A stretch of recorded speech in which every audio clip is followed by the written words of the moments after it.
Assalamualaikum warahmatullahi wabarakatuh. Kami dari kelompok 6 yang beranggotakan saya sendiri, Srivia Nur Hasanah, Ivana Rofide, dan Siti Mardiah akan mempresentasikan materi tentang an-nasakh.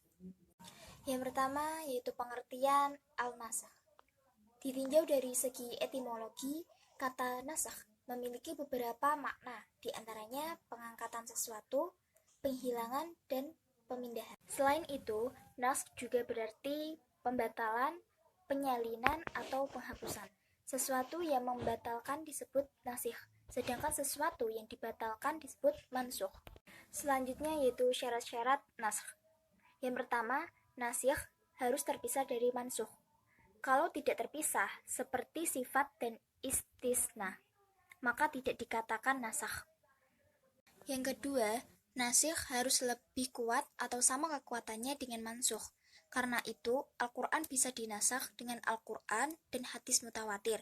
Demikian pula, hadis mutawatir dinasakh dengan Al-Quran dan hadis mutawatir pula. Yang ketiga, nasikh harus berupa dalil-dalil syara'.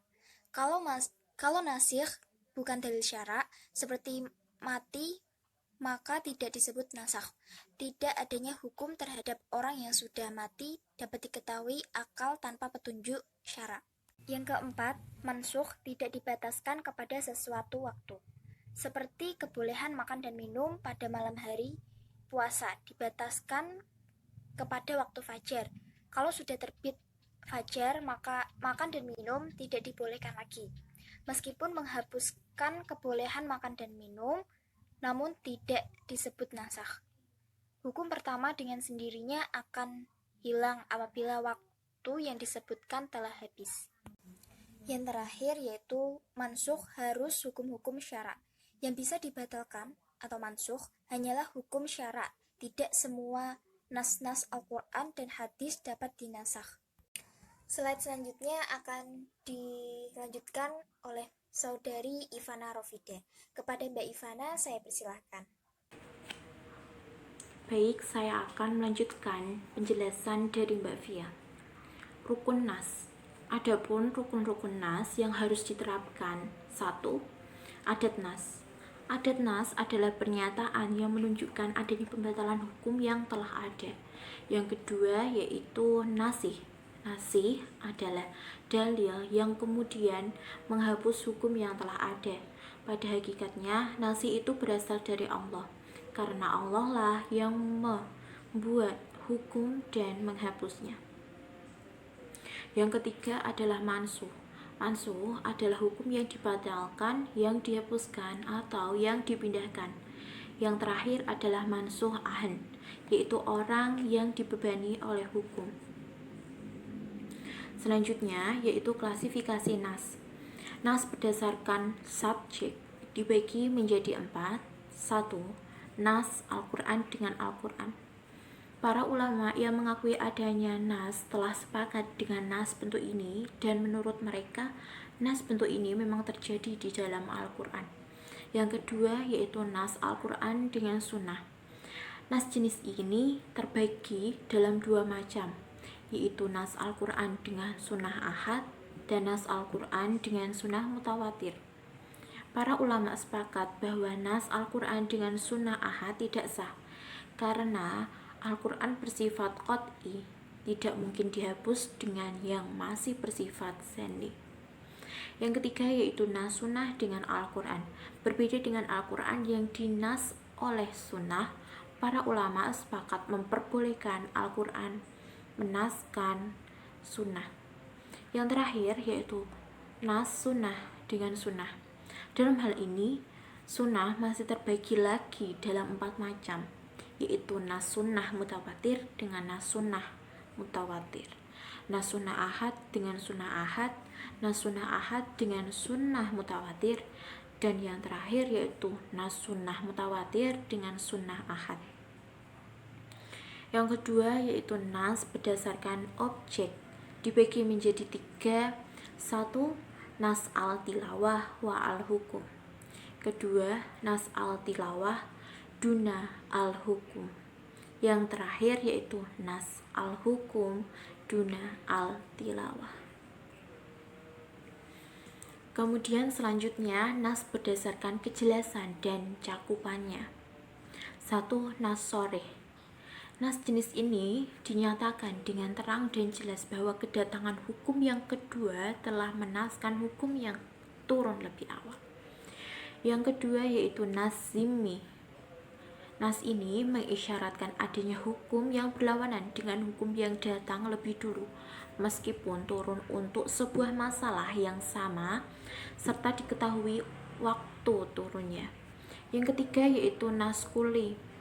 Maksud dari nas jenis ini adalah pembatalan secara menyeluruh atas perintah yang diturunkan pada setiap individu mukallaf. Yang terakhir adalah nas juz'i, pembatalan atau pencabutan hukum yang pada awalnya berlaku untuk setiap mukallaf secara umum dan menyeluruh, kemudian pemberlakuan hukum tersebut dibatalkan. Dalam artian tidak berlaku lagi bagi mukallaf. Kemudian nas dari segi hubungan dengan pelaksanaan hukum. 1. Nas perintah. Penghapusan perintah ini terjadi sebelum perintah tersebut dilaksanakan. Yang kedua yaitu nas tajawaz.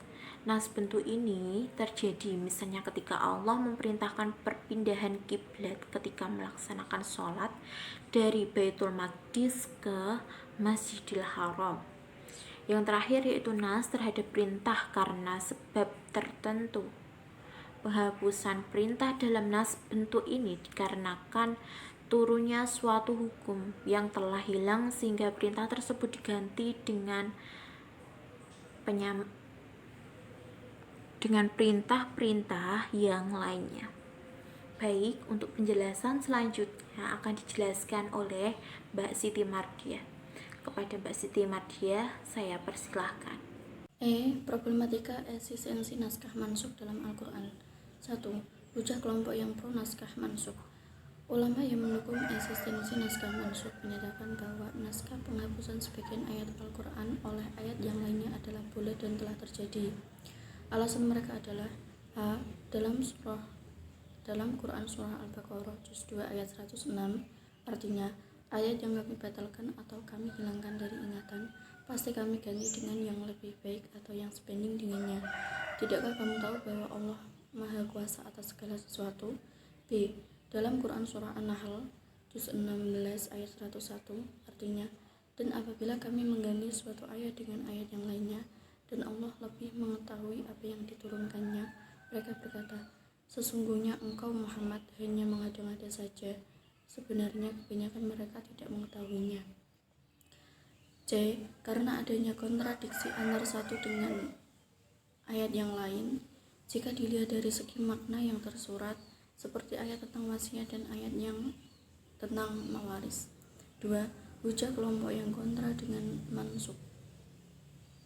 Tidak sependapat tentang adanya naskah dalam Al-Quran. Sebagian ulama yang lainnya berpendapat bahwa tidak ada naskah penghapusan ayat dengan ayat yang lainnya dalam Al-Quran. Di antara argumentasi ulama-ulama yang menyatakan tidak ada naskah dalam Al-Quran adalah a. Jika dalam Al-Quran terdapat ayat yang telah mansukh atau dihapus, maka sebagian ayat Al-Quran ada yang dibatalkan. Dengan demikian, maka sebagian isi Al-Quran ada yang batil, padahal Allah telah menegaskan firman-Nya. Artinya, yang tidak ada didatangi oleh kebatilan, baik dari depan maupun dari belakang, pada masa lalu dan yang akan datang, yang diturunkan dari Tuhan yang Maha Bijaksana, Maha Terpuji. B. Tidak adanya kesepakatan para ulama berapa jumlah ayat yang telah dinaskah. Demikian pula para sahabat, tampaknya hanya Ali saja yang mewanti-wanti tentang naskah. C. Tidak ada penegasan Nabi tentang ada atau tidaknya naskah. Sekiranya telah terjadi naskah dalam Al-Quran, tentunya Nabi sebagai pemegang otoritas utama dari Al-Quran menjelaskan dengan tegas. D. Tidak jelasnya hikmah adanya naskah. F. Hikmah keberadaan naskah. Menurut Manna al-Qodhatan terdapat 4 ketentuan naskah, yaitu 1. Menjaga kemaslahatan hamba. 2. 2. Pengembangan persyariatan hukum sampai kepada tingkat kesempurnaan seiring dengan perkembangan dakwah dan kondisi manusia itu sendiri. 3. Menguji kualitas keimanan mu'alaf dengan cara adanya perintah yang kemudian dihapus. 4. Merupakan kebaikan dan kemudahan bagi umat. Sebab apabila ketentuan naskah lebih berat daripada ketentuan mansukh, berarti mengandung konsekuensi pertimbangan pahala. Sebaliknya, jika ketentuan dalam naskah lebih mudah daripada ketentuan mansukh, itu berarti kemudahan bagi umat. Sekian dari kelompok kami, kurang lebihnya mohon maaf. Wassalamualaikum warahmatullahi wabarakatuh.